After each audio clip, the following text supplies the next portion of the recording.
Hi everyone, this is Marissa Gifford. Just wanted to show you a before and after edit of an image where I missed focus.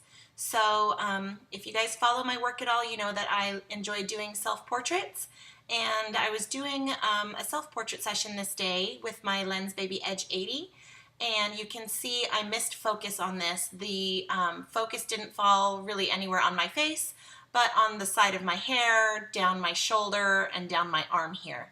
So despite that, I still saw some potential for this image. So I wanted to show you what I would do to save this and to make it into an image that I would show and be proud of. So you can see this is my straight out of camera shot. I was doing this in my dining room. I was sitting on a dining room chair and had just hung up a black blanket behind me. So the first thing I would do, so I'm going to go ahead and edit this and give you my steps to the way that I arrived at my final edit. So I had a black and white vision for this setup, and you can see my hair is blowing. I had a fan, a box fan, right here to the side of me. So I have a black and white vision for this image. So I'm going to go ahead and convert this to black and white with a gradient map. And I like to rename my layers so I know what I'm looking at. So I'll do that, and I think it needs a little bit more contrast. So what I'm going to do for this is I'm going to do another black and white gradient map, and I'm going to set it to soft light, and I'm going to reduce the opacity to about 30%. That's usually where I like to start and just check to see you know, if it's too much or too little, and adjust from there. So 30 is usually my happy place to start, and I like that. So I'm just going to rename that contrast. And I'm going to, you know, I don't always flatten my images. Most of the time I don't, but in this one I am going to flatten it. I'm going to flatten this image here, and I'm going to crop it and kind of fill in this stuff over here where it's the backdrop is gaping, and you can see a little bit of the light leaking onto here, and that's not what I want. So I'm going to hit C on my keyboard, and I'm going to crop this down and pull myself over to the side. Right there. So that looks good. I just want to mention I don't mind head chops as long as they look intentional. If it was like maybe just grazing the top of my head, it would bother me. But with this dramatic of a head chop, it looks intentional to me, so I'm okay with that, and I like it. So that would be my crop. The next thing I'm going to do is I'm going to add a blank layer, and with a black brush, I've got that here, and make sure it's at 100% opacity. I'm just going to paint in black, because I don't want to see that, and you can see it leaked onto my arm there a little bit. So with the erase tool, just hit E on my keyboard. I'm going to go back in, just erase that off my arm.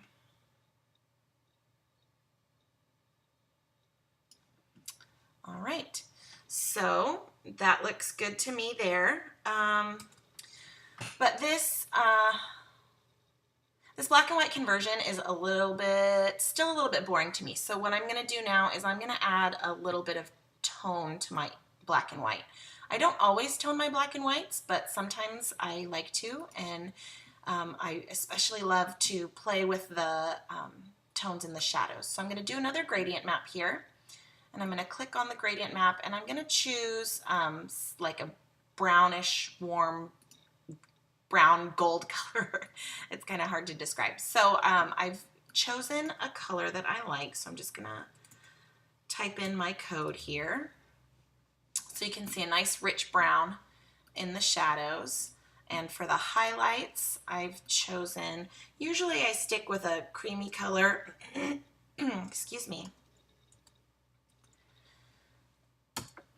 and that'll make the skin tones nice and realistic and warm, but I'm not going to leave it like this because obviously that looks terrible. So I'm going to rename this warm contrast, because you'll see what'll happen when I change it to soft light is it does add more contrast. And again, I'm going to start at 30% and see where I like, how I like that, and if I need to adjust it up or down. And let's see. Oh, you can see my computer thinking. Okay, so that was it before, and that's it afterwards. It's just a subtle, gives it a subtle warmth that I really like. I might take it down just a little bit, maybe to like 20 to 25%. And you can see, again, the difference between, now that looks really cool to me, so I prefer it with this little bit of warmth there. So I'll go ahead and flatten my image again. I don't always flatten. This is kind of not my usual workflow. I'm kind of doing things a little bit differently here. I like to have all my layers open so I can tweak them up until the very end, but I'm doing things a little different this time. So the next thing I'm going to address is the missed focus. So I really like images that are intentionally out of focus, but I find that they're hard to accomplish because a lot of times they're so out of focus you can't even really make out features anymore, and taking an intentionally out of focus image can be really challenging to do well. So I was kind of happy when I saw this accident here, because I like the way my face is out of focus and that you can still see detail in my features. So I'm just going to basically take care of this area over here. And I'm going to do that by duplicating my layer with Command or Control J. So with Command or Control J, I've got my new layer here. I'm going to rename this Tilt Shift. This mimics the Edge 80s natural effect anyway. You can see the Edge 80 has a slice of focus. So I'm going to go ahead and do this under the Filter tab, Blur, and Tilt Shift. And when that comes up, you'll see these lines, a little circle. So what this is the part where you want to put over the part of your image that you want to keep in focus.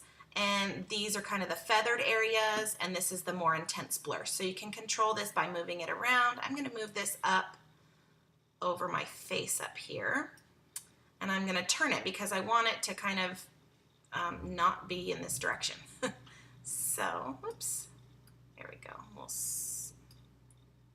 Maybe I can do this. There we go. Swivel it around. You can make it thin or wide as you want, and you can control the amount of blur as well. So I'm going to just kind of get this to where I like it, kind of going down the side here. And by adjusting this right here, if you just click and drag, you can see the blur gets really intense or barely noticeable. So I want it to definitely blur out my shoulder area. That was the problem with the missed focus. So I want to make sure I take care of that. I'm going to bring that in just a little more. Hello. There we go. And let me just see where we're at here. That actually looks good to me. So I would be okay with that, and I would click OK.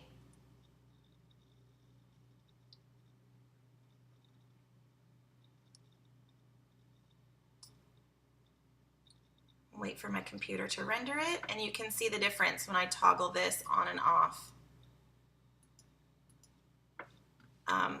The way it just kind of takes care of that. So now the entire image looks intentionally out of focus, even though it was an accident and a mistake and I placed myself in the wrong spot in the frame. You can still save an image and make it into something that you'd be proud of. So the last little thing I'm going to do here, I'm going to flatten and do another layer with Command or Control J, and I'm just going to dodge this area of my cheek a little bit. I want it to be a little bit brighter, so by hitting O on my keyboard, I select the Dodge and Burn tool, and I've got it set to midtones. Yeah, that's probably about right. So I'm just going to go lightly over that area of my cheek and just kind of toggle it on and off. And I like how that turned out. And it's just a subtle change. You know, I think the last thing I might do is my arm is kind of bright, so I'm going to darken it just a little. That's not what I want to be focused on. So I'm going to just darken that a little bit with the curves layer. I used the, I don't know the technical term, the click and drag tool. And I'm going to invert my mask with Command or Control I. And then with a brush, a white brush, I'm just going to brush over my arm a little. And I like that better. That way it's not the focal point there. So I will go ahead and flatten that. We can take a screenshot and show you the starting point of this image from a missed focus Lensbaby self-portrait with a background that needs a little work to a self-portrait that I really like and looks like I did it intentionally, even though it wasn't. So when you're going through your images, go through with an open mind, because sometimes you will see something like this that you missed focus, that just a little bit of love can help transform into something that you really, really like. So I hope you found this helpful, and I hope you guys have a great day. Thanks so much.